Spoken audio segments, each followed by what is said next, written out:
ज्यावेळेला मराठी सक्ती झाली त्यावेळेला मी काही व्हिडिओ आणि काही फोटो पोस्ट केले, त्यालाच हे परप्रांतीय लोक येऊन भुकायला लागलेत। या कमेंट सुद्धा तुम्ही बघा।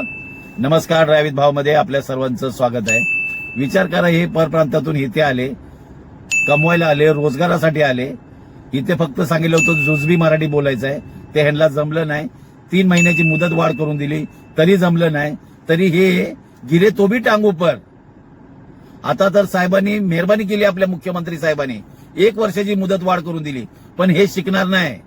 ह्यांना आता कळालंय की आमची ताकद काय आहे, कारण आपलं सरकार झुकलं गेलंय। कळलं का? त्यांनी काय मोर्चा काय काढला, तिकडे बंद काय केले, अक्षरशः आपलं सरकार डगमगलं, त्यांना 1 वर्षाची मुदत वाढ करून दिली।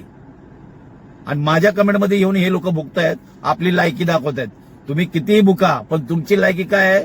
भुंकण्याचीच आहे। तुम्ही इथे रोजगारासाठी आलाय, कळलं का? त्यामुळे तुम्ही किती जरी भुकला ना, तरी तुम्ही परप्रांतातून इथे फक्त कमवण्यासाठी आलाय।